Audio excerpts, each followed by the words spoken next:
যেই জায়গার মধ্যে আল্লাহর নাম জপা হয়, যেই ঘরের মধ্যে আল্লাহর কুদরতে পায়ে সিজদা করা হয়, যেই ঘরের মধ্যে কোনো দলাদলি চলে না, মারামারি কাটাকাটির জন্য কেউ আসে না, রাজনৈতিক করার জন্য আসে না, যে ঘরের মধ্যে মানুষ আসে একমাত্র বান্দা আসে মালিকের গোলামি করার জন্য, বান্দা আসে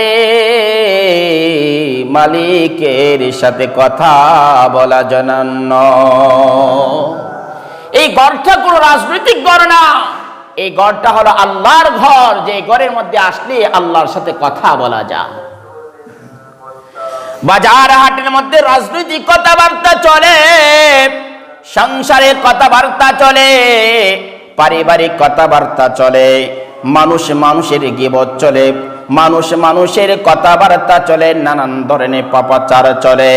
কিন্তু আল্লাহর ঘর মসজিদ এমন একটা জায়গা, যেই জায়গার মধ্যে মানুষ এসে ফিতনা ফাসাদ করার সুযোগ থাকে না, মারামারি করার সুযোগ থাকে না, সিগারেট খাওয়ার সুযোগ থাকে না, ধূমপান করার সুযোগ থাকে না, ফিতনা করা গীবত গাওয়ার সুযোগ থাকে না, গালাগালি করার সুযোগ থাকে না।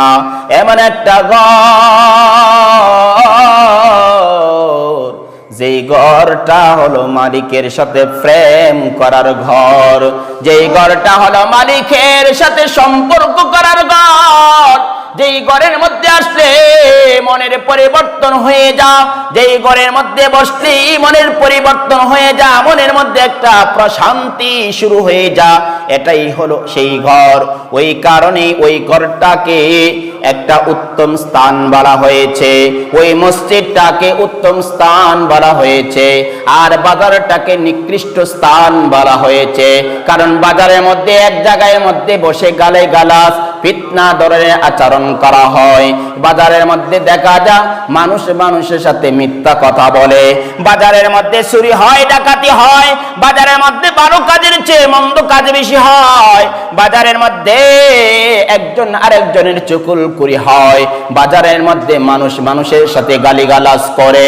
এই কারণে যেই জায়গার মধ্যে পাপাচারের সংখ্যা বেশি, ওই জায়গাটার মধ্যে, যেই জায়গার মধ্যে গেলে পাপাচারের অন্তর্ভুক্ত হয়ে যা, যেই পরিবেশে গেলে মানুষের দিল পরিবর্তন হয় না, বরং দিলটা নষ্ট হয়ে যা, ওই জায়গার নামটার অনেক নিকৃষ্ট জায়গা।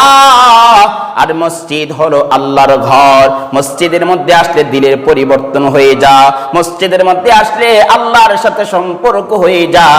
ওই কারণে মসজিদ হলো উত্তম স্থান।